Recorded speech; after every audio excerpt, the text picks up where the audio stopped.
Hello Reviteers, welcome back to a new module. We're going to be going over how to do roofs, floors, and ceilings in this module, but I also wanted to let you know that roofs, floors, and ceilings have really similar concepts as windows and doors and openings. When we went through windows, doors, and openings, I think it became apparent pretty quickly that once you know how to do one, you can do the others. And it's the same thing with roofs, floors, and stairs. Now, we're not going to get into stairs in this module just yet, but just know that it'll be a really good foundation once we get there. Ceilings are kind of their own animal, but I think that you'll be able to use what you've learned with the roofs and floors to easily do your ceilings as well. To start things off, what I wanted to do was introduce a new view, which is called a section. Now, a section is different than an interior elevation.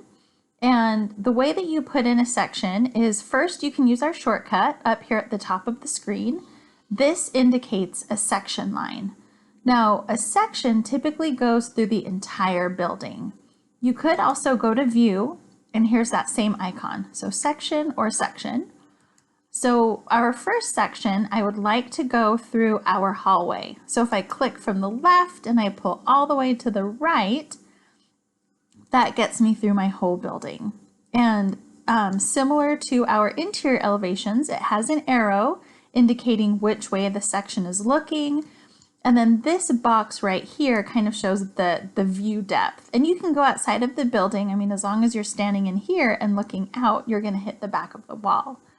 If you wanted to reverse the view, you could always flip the section to look the other way.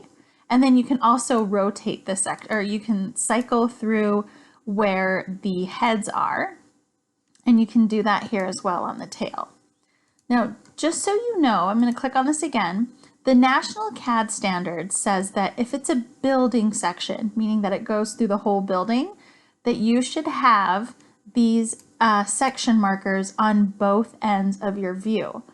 Typically, if you have a tail like this, it means it's not a complete section, like it stops short, like right outside of the bedroom. So again, this is Naima's nerding out, but typically a building section will show two elevation markers, where an incomplete section won't show both of them. Just to get you into good professional habits, let's go ahead and add the double elevation marker or section marker on either line or on either end of the line. Sorry guys, I think I had too much coffee. I'm a little buzzed. And what we're going to do now, we're going to double click on this and we're going to check out our section view. So I'm going to go ahead and tile my windows. And the section view will be really helpful for this module because what it'll do is it will show us first we don't have a floor, we don't have any ceilings, and we also don't have a roof. So as we start building those components, most of them won't actually be visible in our floor plan.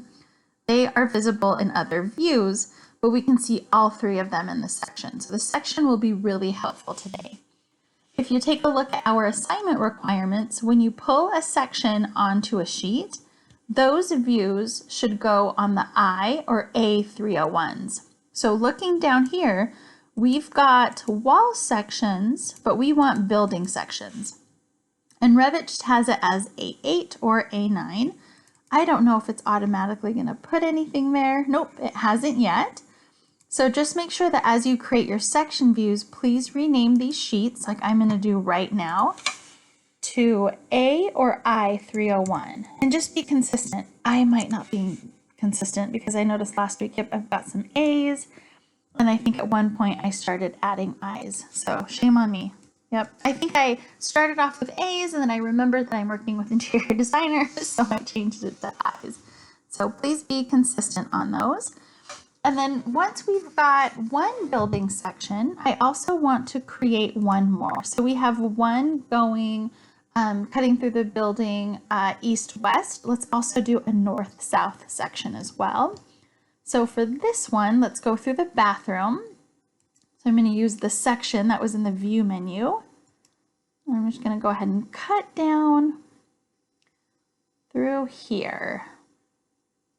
actually going to stop it. I don't necessarily need the outside. We can look at the exterior view for that. And I would still say that it is a complete section because we do go through the whole building. This takes us back to the exterior face. And then if I double click on it again, I'm going to move this view by dragging and dropping over here. So drag it, drop it. I've got another section over here. So again, I've got my walls, but I don't have a roof, and I also don't have a ceiling or a floor. But again, these will be great to help us get started. So now that we've got our sections set up on our screen and ready to go, what I wanted to do first was to go over how to start a floor, okay? And there's a couple different ways of doing this. And what I'm going to do is start off and just do one big floor. Now, typically in a house, you would just do, one whole floor. One thing to think about here is if this house is like a concrete slab on grade, you might even show some of the floor on the outside to kind of encase some of like the patio areas. But one thing to watch out for is if there's a footing going through that, you might want to put a break in your footing so that in the future your footings can come down through here, because we do live in an area where we would need footings. So for this example, even though we might have a concrete pad out here or a concrete pad here, I am just going to keep the floor within the walls of the house again so that the footing can come right below. All right, so some people have this question of, let me do thin line. So that was TL. Some people have questions of, well, do I start my floor out here or in here? And the answer again is in here, because as you can see, once we slice through the building, we don't have a floor and then a footing underneath it. If we had a footing here, it would come all the way up a little bit. So let me go ahead and zoom out. So to do a floor, you'd come to your architecture menu and you can see it right here, floor. Now, a new concept that we're going to be talking about today is called the boundary line right here.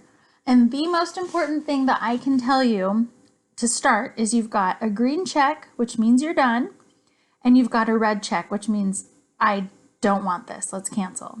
The reason why that's important is some people might start sketching, they forget that they're sketching, and they'll come back to the architecture menu. And then I get lots of messages that are like, Naima, my Revit is broken. Everything is grayed out. So first, your Revit isn't broken. It just means that Revit is waiting for you to say, yes, I am done with my floor. I have finished editing my boundary, or never mind. I don't want my sketch. Go ahead and cancel it. But either way, you have to make a decision. And then when you do, whether it's the red X or the check, then you can go back to your architecture menu. Okay, that's the first thing right off the bat. Now that we've gotten that out of the way, let's talk about how you can actually sketch. So again, this might be familiar because we just went through interior elevations and we had some of these sketching tools right here. So we've got a line, we've also got a rectangle, and then you can use any number of these things. So if I just wanted to start with a line, I click on line, and let's take a look at my options. I do want it to be a chain, which means that each line gets connected. I don't need an offset, and if you can see here, I'm going to be drawing a really thick floor. It's a generic 12-inch floor. That's a really big concrete slab. So for now, I'm going to leave it, but we will edit this before we're done, and the editing should be really familiar to you. So I can come from this corner here, and I'm going to sketch all the way to here, and then down to this corner. And then something other people like to do, I have to admit this is new, so I'm not that used to it. We also have pick lines or pick walls. And you can switch to these at any point, and you can see that Revit now is trying to pick lines for you. And it's pretty good at automatically connecting them, but then once in a while we get something random like that. So if you get something random, just hit escape so it stops picking lines. And we're going to do the TR, so the trim command, and we pick on the two lines we want to keep, and that slices off that edge. So again, that was pick lines. Not bad. The other option we have is pick walls. It's really similar to the pick lines, but this time we're picking a wall and it tries its best to figure out where this floor goes. Now, do you see here that it went outside of the drywall and it's going over, and I still have to fix this corner here? For me, I'm just like, it might as well just be easier for me to sketch this by hand. So I hit Control Z. I might do the pick line and then just come back and do the TRs. TR command is easy enough for me that I don't mind doing it. But when I do the pick walls and it offsets it incorrectly, I don't love that. So you can see here, I've got lots of crazy stuff going on. So I'm going to do a TR here. It's really hard for my eyeballs to see. Just cleaning up those. And again, you can see it probably would have been easier for me just to go ahead and sketch these lines. Now, if you look at my cursor, I'm still in TR mode, so I'm going to hit escape. And what I want to do now that I have my sketch, what I want to do is say, yep, this is my floor. Okay, so yay, there's my floor. If I look at my section now, I have a floor. And if you look at your model now, you can see that I have selected the floor there as well. Pretty simple, right? If it wasn't simple, it's okay. I have done this for like a dozen years and you have done it for not even a dozen weeks. So go back if you need to and rewatch until you start to feel more comfortable. What we're going to do now, if you're ready to move on, I am going to teach you first how to edit the floor. And I bet that if I asked you to change this to a 4-inch floor, that you would be able to on your own. So if you want to pause and try it, great. If it doesn't work out, you can always hit undo. So pause now and then come back and we'll jump into how to do it. All right, I hope it went well for you. If it didn't, let's move on. The first thing is edit type. And since we're making a change to it, we want to duplicate it. And I'm going to call it generic 4-inch. Okay, all right. And then here, I want to go to the structure menu. As you can see, it says default thickness 1 foot, but this is grayed out. So this is not where I can make the changes. But here it says structure 1, which is my floor, thickness 1 foot. This is where I want to put in the 4 inches. So 0 space 4. Okay. Okay. And take a look at that. This is a much better slab. It's more realistic for what we would be doing for a house like this. Right? And again, if I click on it, generic 4 inches, really similar to what we've done before, right? It's that same kind of pattern of Revit. We click on it, edit type, we duplicate it first, and then we make our edits before we apply it. So there's our floor. I'm not going to go into floor finishes right now, just because that gets kind of complicated. We're going to do that later when we go over rendering. So for now, we're just going to do a floor that doesn't have any patterns or hatches on it. We're just going to leave it generic. The next thing I want to talk about is how to edit the floor. So for me, if I try to come to my floor plan and select the floor, it's really hard. It's not impossible, but it's really hard. What you have to do is go to the edge of a wall. So I'm just hovering, and you have to hit tab a lot. And then eventually, see how it says floors? Boom, it selects the floor. Want to know what's easier? Having a section open and clicking on the section and grabbing your floor. I'm all about shortcuts. So that's how I like to select it. But why would you want to edit a floor? Well, your walls might move, right? Or you might want to cut a part of your floor out if you have like a stair going down to a basement. So let's do both scenarios. The first thing you want to do, we've already done, we want to select it. And as soon as you select it, there is this option in the middle of your screen called Edit Boundary. Go ahead and click on that for me. And what it does is it takes you back into sketch mode. This is the sketch that you had earlier. So without me actually moving the wall, let's say our client wanted to extend their bedroom like 4 feet. Nope, it's not gonna let me. Yes, it will. Sorry, I wanted to do it exactly 4 feet. So we're gonna do it exactly 4 feet. Okay, there's my 4 foot extension. And then, I don't know, maybe they're like kind of weird, like weirder than me.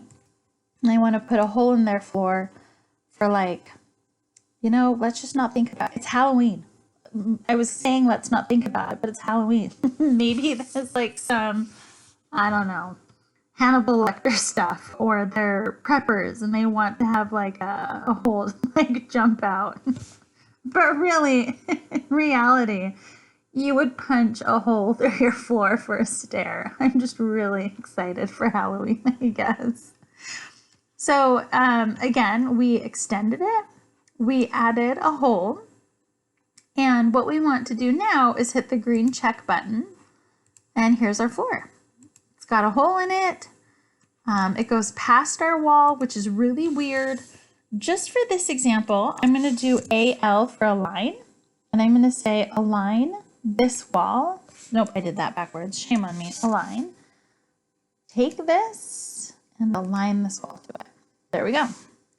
Now we actually have our 4-foot addition to the plans. There we go. Without there being a weird little overhang. And my extension or my extents are a little bit off, but that's an easy fix. There's that new wall right there, or the new location of that wall. And we've got our floor. Before I get too far, let me do some troubleshooting, because I'm going to go back to edit boundary. When you start working with floors, they are really picky in that you have to start in one area and you can only have one continuous line that goes all the way around. So when I say one continuous line, the first part is continuous means there can't be a break like this. So if I even pull this back a little bit and I try to say yes, there's an error. Lines must be in closed loops. So I'm going to hit continue. The other thing you can't do is you can't overlap. That's why I kept doing the TR command, because now if I try to close, lines cannot intersect each other, okay? So I'm going to go ahead, I'm going to continue. So TR, let's fix that. There's one other thing that could happen. You could take a line and actually hide it in here. Okay, so it's already mad at me. It's like highlighted lines overlap.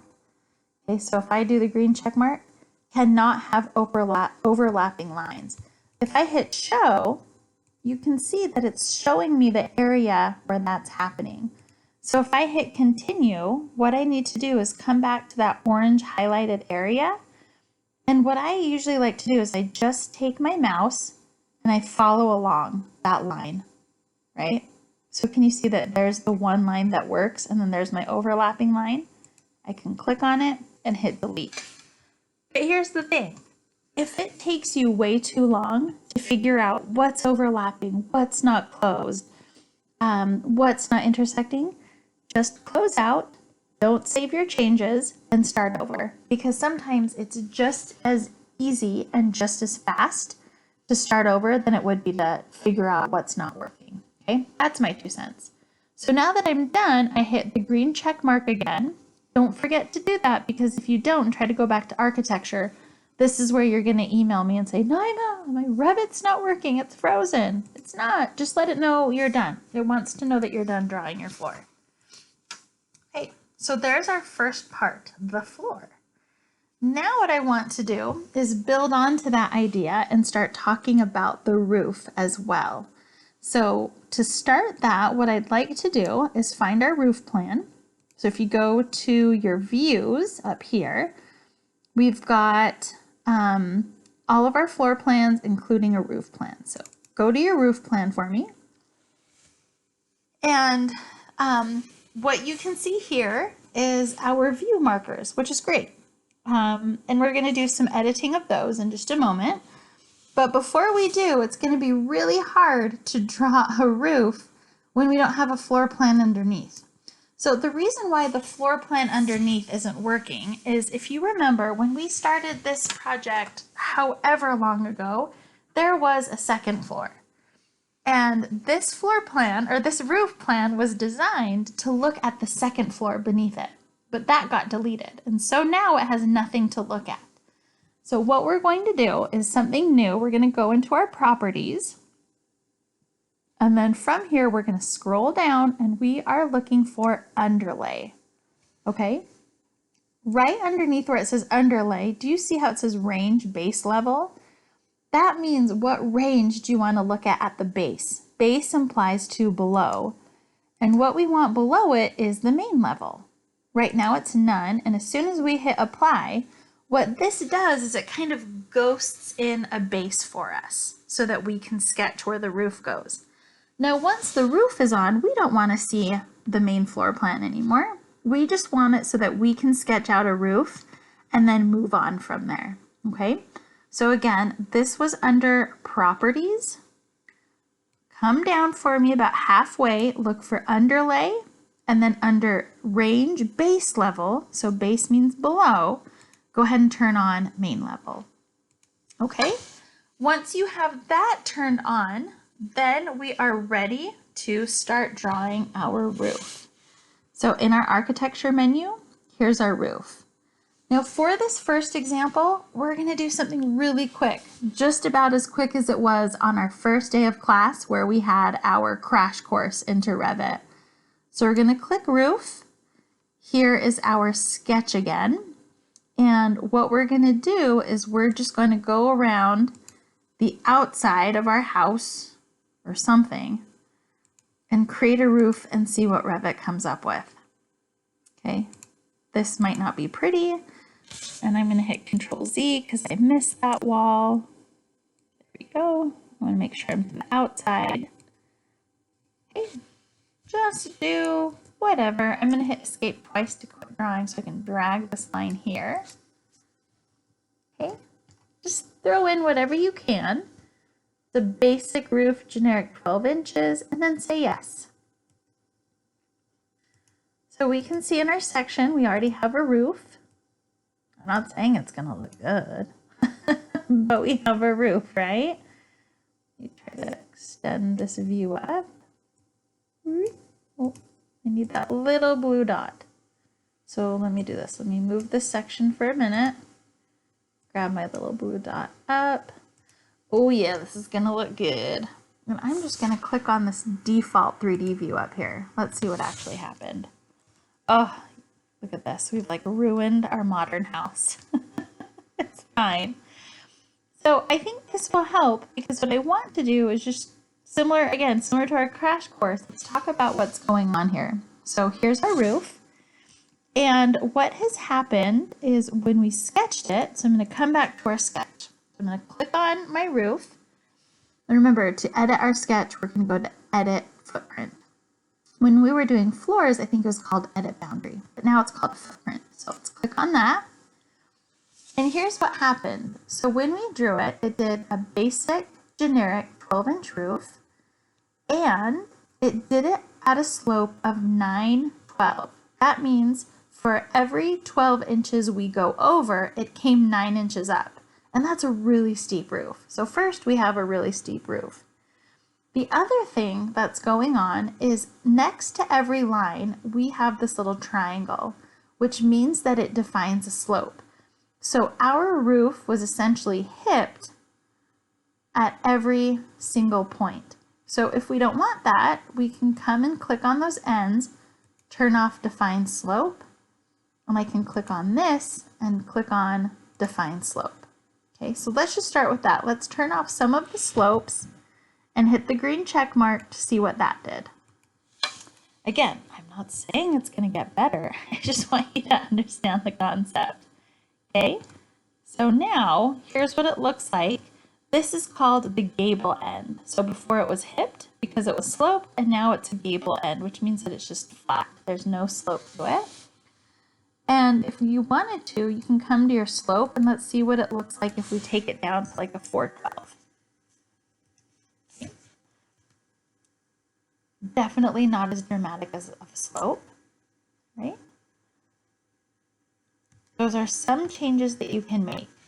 Now, this is our modern casita, and so we actually don't want a slope here. That's not what we're looking for in this particular project. So this kind of a roof actually isn't going to serve our project well, but it does start as a good kind of base for you to understand roofs a little bit more.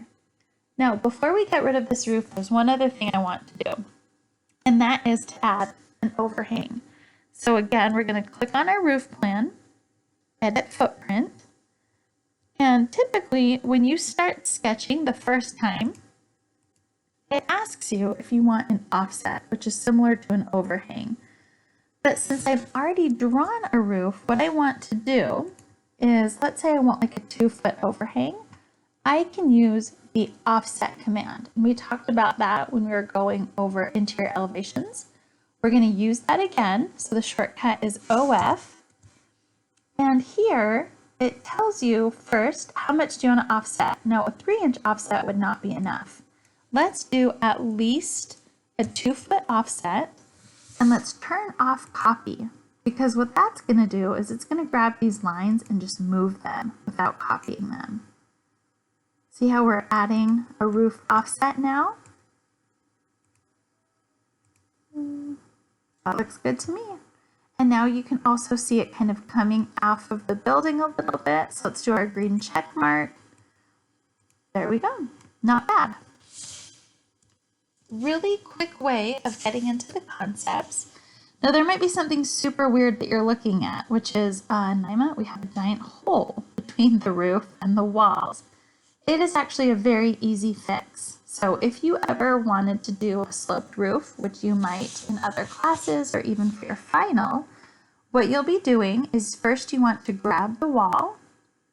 And then when you grab the wall, you can see that over here in the modify menu, it says attach top or base. And so what you can do here is click on attach and tell it what to attach to. And in this case, it's the roof.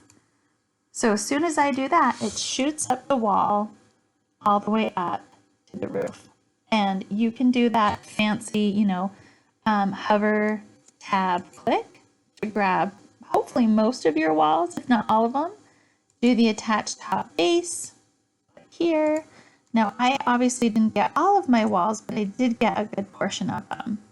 So you just have to go through and see which other ones need to be sent up to your roof. Okay, so there's that. So it still is a modern house, but definitely different than what we're looking for. So what I want to do now is to actually build the roof that will work for this project, which would be a flat roof. So after all that, I'm going to grab this roof and hit delete. And you can see it resets everything back down. The walls that popped up, they don't stay popped up because the roof is gone. The structure that it was attached to is gone. So it just sends everything back down to the default, which is really nice. What we're going to do now is we're going to go through and add our flat roof, which is actually going to be really straightforward. So this is our roof level here at 12 feet. And so what I want to do is go to roof. I don't want an overhang, so I'm going to make that 0.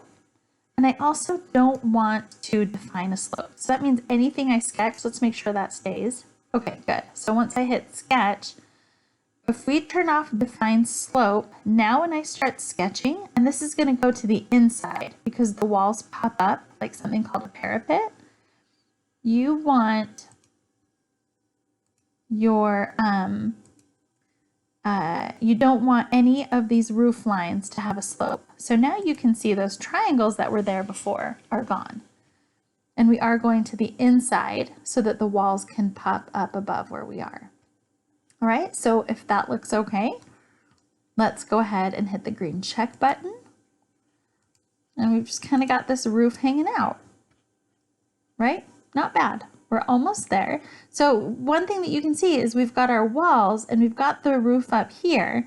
So in just a moment, I'm going to show you guys how you can extend your walls kind of up past the roof to go to the parapet height. Let's even check out our section. I haven't looked at our sections for a minute. So one thing that started happening last semester, and to be honest, spring and summer were so crazy, I never had a chance to figure it out.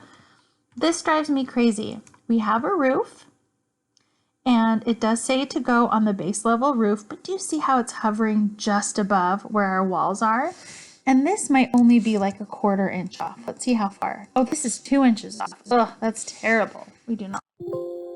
So until I can dig through and find out why on earth we have a levitating roof, oh my gosh, it's our Halloween theme again. What I would do is I'd take your roof and in a section view, align it to the top of your wall. You shouldn't have to do this, but I don't know. Revit is being insane. Let me do that slowly. So I did AL for align. I grabbed the top of my wall and I align my roof to it, and it just pulls it down. You, again, should not have to do that step. I don't know why this is happening, but I will look into it. Last semester, it was only a 1/4 of an inch off. But this semester, for whatever reason, it's still there. I don't know exactly what's happening because there's nowhere where we specify, oh, just float it 2 inches above. So forgive me until I find a better solution for that.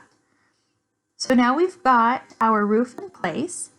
And we just need to fix one other thing, and that is adding a parapet onto our roof. So what on earth is a parapet? I love having a section because I can show you exactly what it is. A parapet is when you take a wall and you extend it up past the roof line. So you essentially get a building edge around your roof. So in this case, what we're going to do is we're going to add a parapet so that we have a railing on the edge of our roof. So if somebody wanted to have a balcony up here on the roof, they could easily have a 3-foot railing. So let's do some math. If our roof is 12 inches, yep, generic 12-inch roof, what we want to do, first we have to add that, and if we want to come 3 feet above, that means our walls need to pop up 4 feet from where they are right now. And the way that we can do this, instead of adding a new level that says like, you know, parapet level or something like that, we can easily come to our exterior walls. Let me see if I can grab them. I can't grab them in any one of these views. Let's see. Let me try to see if I can grab them in the main level.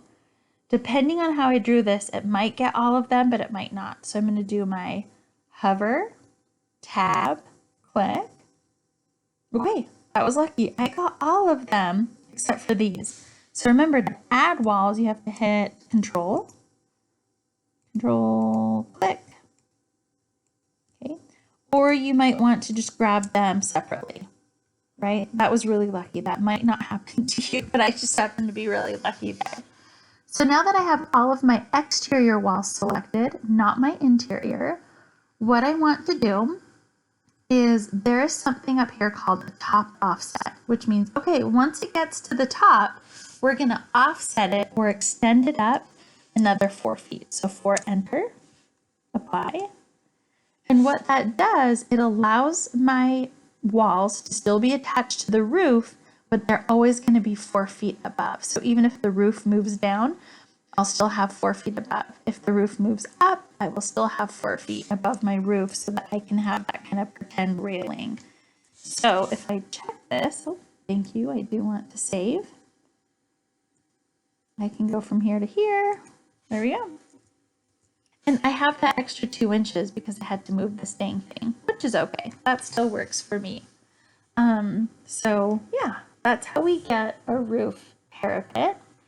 So far, in a short amount of time, we have a floor, we have a roof, and now we have this nice little roof parapet, not including all of the other wonderful things we did.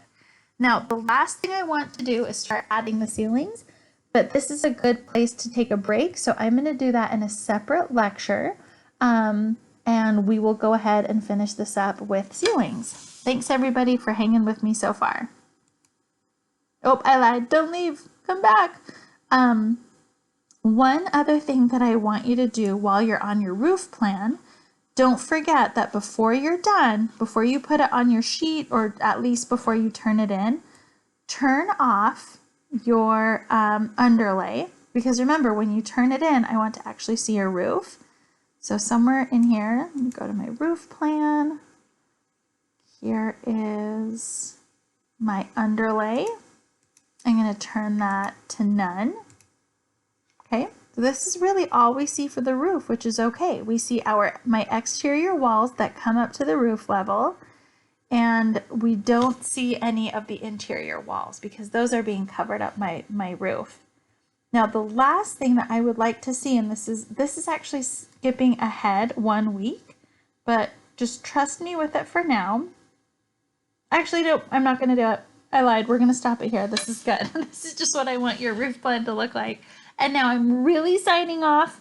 And then when you come back, when you're ready this week, we'll go ahead and go over ceilings. Thanks, everyone.